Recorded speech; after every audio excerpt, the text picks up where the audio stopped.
പരിശുദ്ധമായ സൂറത്തു തൗബ, തൗബയുടെ 25-ാമത്തെ ആയത്ത്. വല്ലദീന യക്നിസൂന الذهب والفضة ولا ينفقونها في سبيل الله فبشرهم بعذاب أليم എന്ന പരിശുദ്ധമായ ഖുർആനിന്റെ ആയത്ത് കേൾക്കപ്പെട്ടപ്പോൾ മഹാന്മാരായ സഹാബത്തിന്റെ ഇടയിൽ ഒരു അഭിപ്രായ വ്യത്യാസം. എന്താണ് ഈ ആയത്ത് കൊണ്ട് ഉദ്ദേശിക്കപ്പെടുന്നത്? ഞാൻ പറയാൻ കാരണം, ഇന്നലെ നമ്മള് ചെറിയ ഒരു സമയം കൊണ്ട് വലിയ ഒരു കാര്യമാണ് നാം പഠിച്ചത്. ഇന്നലെ പറഞ്ഞു, പഠിക്കലും കേൾക്കലും മാത്രമല്ല, അത് നമ്മുടെ ജീവിതത്തിൽ പ്രാവർത്തികമാക്കലാണ് ഏറ്റവും വലിയ ഒരു സൗഭാഗ്യം. മഹാന്മാരായ സഹാബത്തിന്റെ ജീവിതം അങ്ങനെയായിരുന്നു. അതിന് ഒരു ഉദാഹരണം പറയാം. ഈ ആയത്ത് ഇറങ്ങിയപ്പോ എന്താ ആയത്തിൽ പറയുന്നത്? വല്ലദീന, ഒരു വിഭാഗം ആളുകൾ, യക്നിസൂന ദഹബ വൽ ഫിദ്ദ, അവര് അതിന്റെ ഓപ്പൺ അർത്ഥാണ്. യക്നിസൂന ദഹബ, ദഹബ് എന്ന് പറഞ്ഞാൽ സ്വർണം, വൽ ഫിദ്ദ, ഫിദ്ദത്ത് എന്ന് പറഞ്ഞാൽ വെള്ളിയാണ്. സ്വർണവും വെള്ളിയും അതിനെ സൂക്ഷിച്ചു വെക്കുന്ന ആളുകൾ ഫബശ്ശിർഹും ബിഅദാബിൻ അലീം, നബി അവർക്ക് വളരെ കഠിനമായ അദാബ് അവർക്കുണ്ട് എന്ന സന്തോഷ വാർത്ത അവർക്ക് നിങ്ങൾ അറിയിക്കണം എന്നൊരായത്താണ്. ഈ ആയത്ത് ഇറക്കപ്പെട്ടപ്പോൾ സഹാബത്തിന്റെ ഇടയിൽ രണ്ട് വിഭാഗം. ഒരു വിഭാഗം മഹാനായ സയ്യിദുനാ അബൂ ദർറിൽ ഗിഫാരി റളിയല്ലാഹു അൻഹുവിന്റെ ഒരു വാക്യമാണ്. മഹാനവർ പറയുന്നത്, ഈ ആയത്തിന്റെ അർത്ഥം എന്ന് പറഞ്ഞാൽ വീടിന്റെ ഉള്ളിൽ ഒന്നും എടുത്തു വെക്കാൻ പാടില്ല, എല്ലാം ദാനം ചെയ്യണം. വീടിന്റെ ഉള്ളിൽ ഒരു സാധനവും സൂക്ഷിച്ചു വെക്കാൻ പാടില്ല, എന്തുണ്ടെങ്കിലും അതിന് പാവങ്ങൾക്ക് ദാനം നൽകണം എന്നാണ് അതിന്റെ അർത്ഥം എന്ന് അബൂ ദർറിൽ ഗിഫാരി റളിയല്ലാഹു അൻഹു. മഹാനായ സയ്യിദുനാ ഉമർ ഇബ്നുൽ ഖത്താബ് റളിയല്ലാഹു അൻഹുവിന്റെ ഒരു വാക്യമാണ്. ഉമർ തങ്ങൾ പറയുന്നത്, വീടിന്റെ ഉള്ളിലുള്ളത് എല്ലാം കൊടുക്കണമെന്നല്ല, പിന്നെ സ്വർണവും വെള്ളിയും, അതും സകാത്തിന്റെ അർഹതപ്പെട്ട സ്വർണം വെള്ളി, അത് വീടിന്റെ ഉള്ളിൽ എടുത്തു വെക്കാൻ പാടില്ല. തർക്കം കൂടി. അങ്ങനെ അവസാനം തർക്കം തീർക്കാൻ വേണ്ടിയിട്ട് മഹാന്മാരായ സഹാബത്ത് ഹദറത്ത് റസൂലുള്ളാഹി സ്വല്ലല്ലാഹു അലൈഹി വസല്ലം ഹബീബായ ഞങ്ങളുടെ അടുത്ത് തങ്ങളോട് പോയി ചോദിച്ചു, നബിയെ, ഇന്നലെ ഇറങ്ങിയ ആയത്തിന്റെ വിശദീകരണത്തിൽ നമ്മുടെ ഇടയിൽ തർക്കം, ആ തർക്കം തീർത്ത് തന്നോ? റസൂലുള്ളാഹി സ്വല്ലല്ലാഹു അലൈഹി വസല്ലം തങ്ങൾ മഹാനായ സയ്യിദുനാ ഉമർ ഇബ്നുൽ ഖത്താബ് തങ്ങളുടെ പക്ഷത്തിൽ നിന്നിട്ട് അർത്ഥം പറഞ്ഞു. വീടിന്റെ ഉള്ളിലുള്ളത് എല്ലാം കൊടുക്കണമെന്നല്ല. വീടിന്റെ ഉള്ളിൽ നമ്മുടെ വീടിന്റെ ഉള്ളിൽ എന്തെല്ലാം അതെല്ലാം കൊടുക്കണമെന്നല്ല. പിന്നെയോ, നമ്മുടെ സ്വർണ്ണങ്ങളിലും നമ്മുടെ വെള്ളികളിലും പാവങ്ങളുടെ ഒരു അവകാശം, പാവങ്ങളായ ഭക്തന്മാരുടെ മിസ്കീന്മാരുടെ ഒരു അവകാശം, ആ അവകാശം ഒരിക്കലും അത് എടുത്തു വെക്കാൻ പാടില്ല.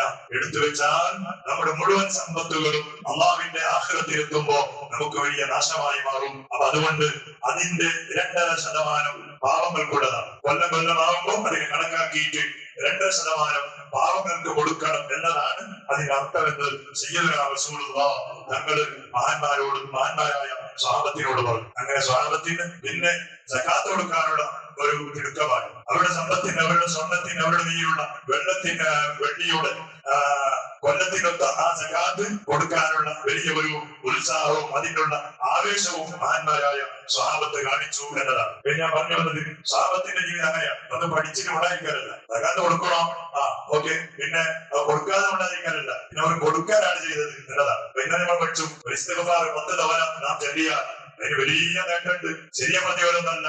ജിബ്രീൽ അലൈഹിസ്സലാം, മീകായിൽ അലൈഹിസ്സലാം, അർശിനെ ചുമക്കുന്ന മലക്കുകൾ, അവരുടെ അതേ പ്രതിഫലം നമുക്ക് കിട്ടും. അപ്പോ ചെറിയ സമയം കൊണ്ട് നേടിയെടുക്കാൻ പറ്റുന്ന വലിയ പ്രതിഫലം കിട്ടുന്ന വലിയൊരു കാര്യമാണ്. ഇസ്തിഗ്ഫാർ എന്ന് പറഞ്ഞാൽ വലിയ ബർക്കത്തുള്ളതാണ്. നമ്മുടെ എന്ത് പ്രശ്നങ്ങൾക്കും ഇസ്തിഗ്ഫാർ പരിഹാരമാണ്. മഹാനായ സയ്യിദുനാ ഹസനുൽ ബസരി റളിയല്ലാഹു അൻഹു ദർസ് നടത്തിക്കൊണ്ടിരിക്കുകയാണ്. അപ്പോ മഹാനവരുടെ ദർസിലേക്ക് ഒരു മനുഷ്യൻ വന്നു, ഒരു കർഷകനാണ്. അയാൾ വന്നിട്ട് പറഞ്ഞു, ഉസ്താദെ, എന്റെ കൃഷി ഭയങ്കര വെള്ളായില്ല, മഴയില്ലാതെ കൃഷി ഭയങ്കര പ്രശ്നത്തിലാണ്. അപ്പൊ അതുകൊണ്ട് മഴ വരാൻ വേണ്ടിട്ട് വല്ല പരിഹാരം പറയണോ? മഹാനായ ഹസനുൽ ബസരി റളിയല്ലാഹു അൻഹു ആ മനുഷ്യനോട് പറഞ്ഞു, നിന്റെ കൃഷി ചെയ്യാൻ വേണ്ടിയിട്ട് നീ ഇറങ്ങി പോകുന്ന സമയത്ത് മനസ്സറിഞ്ഞിട്ട് ഇസ്തിഗ്ഫാർ ചെയ്യാൻ മതി.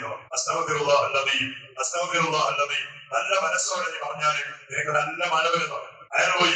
കുറച്ച് കഴിഞ്ഞിട്ട് പിന്നെ അയാൾ വന്നിട്ട് പറഞ്ഞു, ഉസ്താദെ, പിന്നെ നിനക്ക് കച്ചവടം തുടങ്ങിയിട്ട് പറയായി, കച്ചവടത്തിൽ ഒരു മക്കത്തില്ല, കച്ചവടത്തിൽ വലിയ പുരോഗതിയൊന്നും ഇല്ല, ഭയങ്കര നഷ്ടത്തിലാണ് കച്ചവടം പോകുന്നത്. മഹാനായ ഹസൻ ബസരി ഞങ്ങൾ പറഞ്ഞു, കച്ചവടം ആദ്യമായി സുബഹിക്ക് തുടങ്ങാൻ വേണ്ടിയിട്ട് ഇറങ്ങുന്നില്ലേ, ആ സമയത്ത് കുറച്ച് ഇസ്തിഗ്ഫാർ ചെയ്തിട്ട് തുടങ്ങിയാൽ മതി. പിന്നെ പറയാൻ പിന്നെ ഒരാൾ വന്നു. അയാൾ വന്നിട്ട് പറഞ്ഞു, ഉസ്താദെ, മക്കളില്ല, വലിയ ബെജാറാണ്. അപ്പൊ അയാളോടും ഹസൻ ബസരി ഞങ്ങൾ പറഞ്ഞു, ഇനി നീ ശാരീരികമായി നിന്റെ ഭാര്യയോട് ബന്ധപ്പെടാൻ വേണ്ടിട്ട് ഒരുങ്ങുമ്പോ ആദ്യമായി കുറച്ച് ഇസ്തിഗ്ഫാർ ചെല്ലും, നിങ്ങൾക്ക് അന്ന് മക്കളെ തരുന്നു. എല്ലാത്തിനും ഇസ്തിഗ്ഫാറാണ്. എല്ലാത്തിനും ഇസ്തിഗ്ഫാർ എന്ന് പറഞ്ഞാൽ പണ്ട് നമ്മുടെ ഗവൺമെന്റ് ഇപ്പൊ അല്ല, പണ്ടത്തെ ഗവൺമെന്റ് ഹോസ്പിറ്റൽ പണിക്ക് പോയാലും പിന്നെ ജലദോഷത്തിന് പോയാലും തലവേദനയ്ക്ക് പോയാലും ടാബ്ലറ്റ് തന്നെ ഒരേ ബന്ധം കുടിക്കാൻ്റെ പേടി തൊണ്ടയ്ക്ക് കിട്ടും ചിക്കോ ഭയങ്കര പേടിയാണ്. അതുപോലെ എന്തിനും മരുന്നും തന്നെയാണ് ഇസ്തിഗ്ഫാർ. അപ്പൊ മുത്താലിമിങ്ങൾ ചോദിച്ചു, അല്ല ഉസ്താദെ കൃഷിക്കും ഇസ്തിഗ്ഫാർ, മക്കളില്ലാത്തതിന് ഇസ്തിഗ്ഫാർ, അതുപോലെ മഴക്കും ഇസ്തിഗ്ഫാർ, എല്ലാത്തിനും അസ്തഗ്ഫിറുല്ലാഹ് തന്നെയാണ്, അതിന് പരിഹാരമുണ്ടോ ചോദിച്ചു. അപമാനായ ഹസൻ ബസ്രി ഞങ്ങൾ പറഞ്ഞു, അത് ഞാൻ എന്റെ വക പറഞ്ഞതല്ല, അള്ളാഹുവിന്റെ വക പറഞ്ഞതാണോ. ഖുർആനിന്റെ വ്യക്തമായ ആയത്താണ്. എന്താ? وَقُلْتُ اسْتَغْفِرُوا رَبَّكُمْ إِنَّهُ كَانَ غَفَّارًا يُرْسِلِ السَّمَاءَ عَلَيْكُمْ مِدْرَارًا وَيُمْدِدْكُمْ بِأَمْوَالٍ وَبَنِينَ എന്ന ആയത്താണ് പരിശുദ്ധമായ ഖുർആന്റെ ആയത്ത്. എന്താ ഈ പറയുന്നത്? ഓരോ ഇസ്തഗ്ഫിറൂ റബ്ബക്കും, നിങ്ങളുടെ റബ്ബിനോട് നിങ്ങൾ ഇസ്തിഗ്ഫാർ ചോദിക്കൂ. അതായത് അസ്തഗ്ഫിറുല്ലാഹ് അസ്തഗ്ഫിറുല്ലാഹ് എന്ന് നിങ്ങൾ പറയൂ. പറഞ്ഞാൽ എന്താ വേണം? ഇന്നഹു കാന ഗഫാറ, അല്ലാഹു നമ്മുടെ പാപങ്ങൾ പൊറുത്തു തരും. ഒന്നതാ. പിന്നെയോ വയുർസിൽ സമാഅ അലൈക്കും മിദ്റാറ, നിങ്ങൾക്ക് ധാരാളമായി അല്ലാഹു തആല മഴ വർഷിപ്പിച്ചു തരും. പിന്നെയോ വയുംദിദുകും ബിഅംവാൽ, നിങ്ങളുടെ സമ്പത്തിൽ അല്ലാഹു വർധനവുണ്ടാക്കും. വബനീൻ, നിങ്ങൾക്ക് മക്കളെ തരും. ഖുർആൻ പറഞ്ഞതാണ്, റസൂൽ എന്ന് പറഞ്ഞതൊന്നുമല്ല, അല്ലാഹു വ്യക്തമായിട്ട് പറഞ്ഞ ആയത്താണ്. അപ്പൊ ഇസ്തിഗ്ഫാർ കൊണ്ട് ഒരുപാട് നേട്ടങ്ങളുണ്ട്.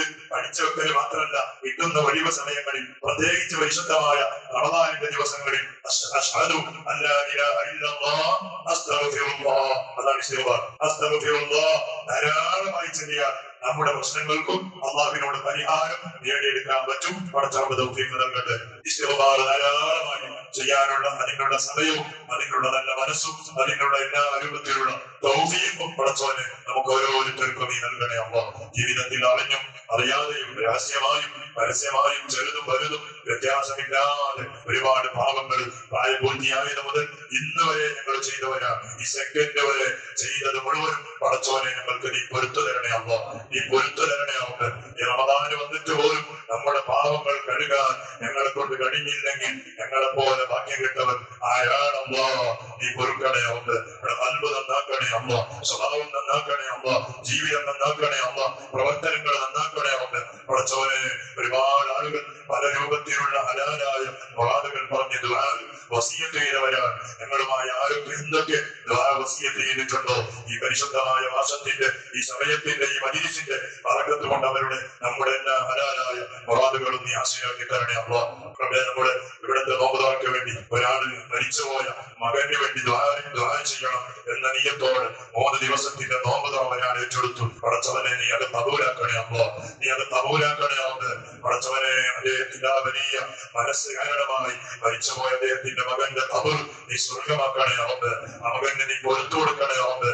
അല്ലാഹ് നോമ്പ് തുറക്കുമ്പോൾ ഞങ്ങൾക്കുണ്ടാകുന്ന സന്തോഷം എത്രയാണോ അതിനേക്കാൾ വലിയ സന്തോഷം മരിച്ചുപോയ ആ മകന്റെ ഖബറിൽ നീ നൽകണേ അല്ലാഹ്. അതുപോലെ കഴിഞ്ഞ ദിവസവും ഇതിന്റെ മുമ്പത്തെ ദിവസവും അല്ലാഹ് മരിച്ചുപോയ കുടുംബങ്ങളെ ഓർത്ത് നീ ഇവിടെ നോമ്പ് തുറപ്പിച്ച ആളുകളുണ്ട്. പടച്ചവനെ അവരുടെയൊക്കെ അതിന്റെ തവാബുകൾ നീ എത്തിക്കണേ അല്ലാഹ്. അവരുടെ ഖബറും നീ വെളിച്ചമാക്കണേ അല്ലാഹ്. നൽകിയവരുടെ മനസ്സിലുള്ള മുറാദുകൾ നീ പൂർത്തിയാക്കി കൊടുക്കണേ അല്ലാഹ്. പടച്ചവനെ യാ അല്ലാഹ്, നിന്റെ പള്ളിയുടെ കാര്യം ആരൊക്കെ ഏറ്റെടുക്കുന്നുണ്ടോ അവരെ നീ ഏറ്റെടുക്കണേ അല്ലാഹ്. അവരുടെ പ്രശ്നങ്ങൾ, അവരുടെ പ്രയാസങ്ങൾ, അവരുടെ ദുഃഖങ്ങൾ, അവരുടെ ബേജാറുകൾ നിന്റെ പള്ളിയിൽ ചെയ്യപ്പെടുന്ന സുജൂദിന്റെ ബറകത്ത് കൊണ്ട് യാ അല്ലാഹ്, ബോധപ്പെടുന്ന പരിശുദ്ധമായ ഖുർആനിന്റെ മൗലികത്ത് കൊണ്ട് നീ പരിഹരിച്ചു കൊടുക്കണേ അല്ലാഹ്. പടച്ചവനെ ഗൾഫിലും മറ്റും അധ്വാനിക്കുന്ന നമ്മുടെ കുടുംബങ്ങളും നാട്ടുകാരും സ്നേഹിതന്മാരും അല്ലാഹ്, നമ്മുടെ പള്ളിയെ, നമ്മുടെ മദ്രസ, നമ്മുടെ നാട്ടിലുള്ള ദീനീ സ്ഥാപനങ്ങളുടെ പാവങ്ങൾ, അവർക്കൊക്കെയും അധ്വാനികളാകുന്ന പാവങ്ങളായ പ്രവാസികൾ അവരുടെ പ്രശ്നങ്ങൾ നീ പരിഹരിക്കുക. അവരുടെ ജോലിയില്ലാതെ ബേജാറായവർ, ശമ്പളം കിട്ടാതെ ബേജാറായവർ, ഇഖാമയുടെയും വിസയുടെയും അവധി കഴിഞ്ഞ് ബേജാറിൽ നിലനിൽക്കുന്ന ആളുകൾ അല്ലാഹ്, അവർക്ക് വേണ്ട എല്ലാ മദതും നീ ചെയ്തു കൊടുക്കണേ അല്ലാഹ്. സഹായിക്കണേ അല്ലാഹ്, നീ സഹായിക്കണേ അല്ലാഹ്. പടച്ചവനെ മരിച്ചുപോയ നമ്മുടെ എല്ലാ കുടുംബങ്ങൾക്കും നീ മഗ്ഫിറത്തും മർഹമത്തും നൽകി അനുഗ്രഹിക്കണേ അല്ലാഹ്. ബിഹഖി സയ്യിദിനാ മുഹമ്മദ് സ്വല്ലല്ലാഹു അലൈഹി വസല്ലം. പടച്ചവനെ പരിശുദ്ധമായ ഉംറയുടെ യാത്ര ഉദ്ദേശിക്കുന്ന ആളുകൾ, അല്ലാത്ത യാത്ര നമ്മുടെ വഴിയുള്ള ഒരു സഹോദരൻ യാത്ര പോവാൻ പടച്ചവനെ യാത്രയിലൊക്കെയും വലിയ ബറക്കത്ത് നൽകണേ അല്ലാഹ്, സലാമത്ത് നൽകണേ അല്ലാഹ്. ഇന്നലെ രാത്രി നമ്മുടെ വസങ്കടി ഭാഗത്തിൽ ഒരു അപകടം നടന്ന കാഴ്ച കണ്ട് പഠിച്ചോന് എന്തൊരവസ്ഥയാണ് നമ്മുടെ ചെറുപ്പക്കാർ 4 പേര് മരിച്ചുപോയി എന്നാണ് കേട്ടത്. ഞങ്ങൾ ഓരോ ദിവസവും ബൈക്കിലും കാറിലും ബസ്സിലും യാത്ര ചെയ്യുന്ന പഠിച്ചോന് നീ കാക്കണേ അല്ല. ഒരു അപകടത്തിനും ചെറുതായാലും വലുതായാലും ഒരു അപകടത്തിനും ഞങ്ങളെ നീ കൊടുത്തല്ലേ അല്ല. നമ്മുടെ ഈ പള്ളിയിലേക്ക് വരുന്നതും ഇവിടെ ഇരിക്കുന്നതും പള്ളിക്ക് കൊടുക്കുന്നതും സഹായിക്കുന്നതും എല്ലാ അപകടങ്ങളിൽ നിന്ന് നമുക്ക് നീ സലാമത്താക്കി തരണേ അല്ല. മുഹമ്മദ് സല്ലല്ലാഹു അലൈഹി വസല്ലം അഷ്ഹദു അല്ലാ ഇലാഹ ഇല്ലല്ലാഹ് അസ്തഗ്ഫിറുല്ലാഹ് اللهم إني أسألك الجنة وأعوذ بك من النار اللهم ارحمني يا أرحم الراحمين. حسبنا الله ونعم الوكيل نعم المولى ونعم النصير. حسبنا الله ونعم الوكيل نعم المولى ونعم النصير. حسبنا الله ونعم الوكيل نعم المولى ونعم النصير. നമ്മുടെ സലാമിന്റെ അടിയെ വെച്ചു നൽകട്ടെ. വിശുദ്ധ റമദാനിന്റെ റഹ്മത്തിന്റെ ദിവസത്തിന്റെ മരണാണ് അല്ലാഹുവിന്റെ പ്രത്യേകമായ റഹ്മത്ത് കൊണ്ട് ആ സഹോദരനെ നീ അനുഗ്രഹിക്കണേ അല്ലാഹ്. ആമീൻ. ബിഫദ്ലിക സല്ലല്ലാഹു അലൈഹി വസല്ലം.